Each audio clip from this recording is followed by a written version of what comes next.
स्वामी जी के चरणों में सादर वंदन, सादर प्रणाम। 42वां श्लोक। माद ज्ञानम शंभुत्वम हस्तस्थम ज्ञानासीनात्मना चित्तवैनम संशयम योग मातिष्ठनोस्थित भारत। इसलिए भरतवंशी अर्जुन, तू योग में स्थित हो और अज्ञान से उत्पन्न हुए हृदय में स्थित अपने इस संशय को ज्ञान रूपी तलवार से काट युद्ध के लिए खड़ा हो। जब साक्षात्कार में बाधक संशय रूपी शत्रु मन के भीतर है तो कोई बाहर कोई किसी से क्या लड़ेगा। वस्तुतः जब आप चिंतन पथ पर अग्रसर होते हैं तब संशय से उत्पन्न बाह्य प्रवृत्तियां बाधा के रूप में स्वाभाविक है। ये शत्रु के रूप में भयंकर आक्रमण करती है। संशय के साथ यज्ञ की विधि विशेष आचरण करते हुए इन विकारों का पार पाना ही युद्ध है। इसका परिणाम परम शांति है। यही अंतिम विजय है के पीछे हार नहीं है। निष्कर्ष। इस अध्याय के आरंभ में योगेश्वर श्री कृष्ण ने कहा कि इस योग को आरंभ में मैंने सूर्य के प्रति कहा, सूर्य ने मनु के और मनु ने इक्ष्वाकुओं के प्रति कहा और उन्हें उनसे राजऋषियों ने जाना। मैंने अथवा अव्यक्त स्थिति वाले ने कहा। महापुरुष भी अव्यक्त स्वरूप वाला ही है। शरीर तो उसके रहने मात्र का मकान है। ऐसे महापुरुष की वाणी में परमात्मा ही प्रवाहित होता है। ऐसे किसी महापुरुष से योग सूर्य द्वारा संचारित होता है। उस परम प्रकाश रूप का प्रसार सूर्य के अंतराल में होता है। इसलिए सूर्य के प्रकाश में संचारित होकर वे संस्कार रूप में आ गए। सूर्य में संचारित रहने पर समय आने पर वही मन में संकल्प बनकर आ जाता है। उसकी महत्ता समझने पर मन में उस वाक्य के प्रति इच्छा जागृत होती है और योग कार्य रूप ले लेता है। क्रमशः उत्थान करते करते यह योग रिद्धि सिद्धियों की राजऋषि श्रेणी तक पहुंचने पर नष्ट होने की स्थिति में जा पहुंचता है। किंतु जो प्रिय भक्त है, अनन्य सखा है, उसे महापुरुष ही संभालते हैं। अर्जुन के प्रश्न करने पर ही आपका जन्म तो अब हुआ है। योगेश्वर श्री कृष्ण ने बताया।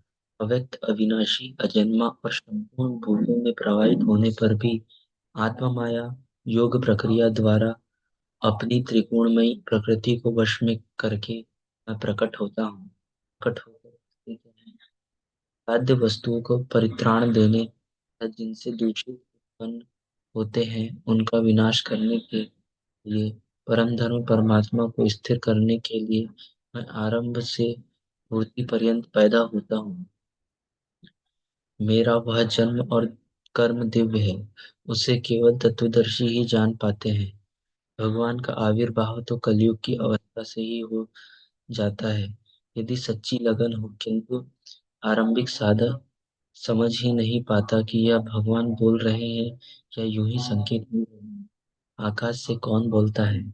महाराज जी बताते थे, भगवान कृपा करते हैं, अथवा से रति हो जाते हैं तो खंबे से, वृक्ष से, पत्ते से, शून्य से, हर स्थान से बोलते संभालते हैं। ज्ञान होते होते जब परम तत्व परमात्मा विदित हो जाता है तभी स्पर्श के साथ ही वह स्पष्ट हो जाता है। इसलिए अर्जुन, मेरे उस स्वरूप को तत्वदर्शी ने देखा। ये जानकर वे तत्क्षण मुझ में ही प्रविष्ट हो जाते हैं, जहाँ से पुण्य आवागमन में नहीं पाते। इस प्रकार उन्होंने भगवान के आविर्भाव की विधि को बताया कि वह किसी अनुरागी के हृदय में होता है, बाहर कदापि नहीं। श्री कृष्ण ने बताया, मुझे कर्म नहीं बांधते और स्तर से जो जानता है उसे भी कर्म नहीं बांधते। यही समझकर मुमुक्षु पुरुष ने कर्म का आरंभ किया था कि उस स्तर से जानेंगे तो जैसे श्री कृष्ण वैसे ही उस स्तर से जानने वाला वह पुरुष और जान लेने पर वैसे ही वह मुमुक्षु अर्जुन। यह उपलब्धि निश्चित है यदि यज्ञ किया जाए। यज्ञ का स्वरूप बताया, यज्ञ का परिणाम परम तत्व परम शांति बताया। इस ज्ञान को कहाँ पाया जाए, इस पर किसी तत्वदर्शी के पास जाने और उन्हें विधियों से पेश आने को कहा, जिससे वे महापुरुष अनुकूल हो जाए। योगेश्वर ने स्पष्ट किया कि वह ज्ञान तू स्वयं आचरण करके पाएगा, दूसरे के आचरण से तुझे नहीं मिलेगा। वह भी योग की सिद्धि के काल में प्राप्त होगा, प्रारंभ में नहीं। वह ज्ञान हृदय देश में होगा, बाहर नहीं। श्रद्धालु, तत्पर, इंद्रिय एवं संसार रहित पुरुष ही उससे प्राप्त करता है। अतः हृदय में स्थित अपने संशय को वैराग्य की तलवार से काट। यह हृदय देश की लड़ाई है। बाह्य युद्ध के गीतोत्तक युद्ध का कोई प्रयोजन नहीं है। इस अध्याय में योगेश्वर श्री कृष्ण मुख्य रूप से यज्ञ का स्वरूप स्पष्ट और बताया कि यज्ञ जिससे पूरा होता है उसे करने कार्य प्रणाली का नाम कर्म है। कर्म को भली प्रकार इसी अध्याय में स्पष्ट किया। अतः ओम तत्सदित श्रीमद् भगवद गीता उपनिषद ब्रह्म विद्याया योग शास्त्रे श्री कृष्ण अर्जुन संवादे यज्ञ कर्म स्पष्टीकरणम नाम चतुर्अध्याय।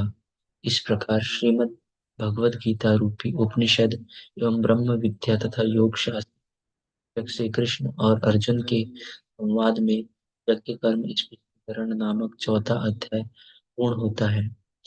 ये श्रीमद् परमहंस परमानंदस्याय शिष्य स्वामी अड़गड़ानंद कृते श्रीमद् भगवद गीताया अर्थ गीताय भाष्य यज्ञ कर्म स्पष्टीकरणम नाम चतुर्अध्याय। प्रकार श्रीमद् परमहंस परमानंद जी स्वामी अड़गड़ानंद कृत श्रीमद् भगवद गीता के भाष्य यथार्थ गीता में यज्ञ कर्म स्मरण नामक चौथा अध्याय पूर्ण होता है। हरिओम तत्सत।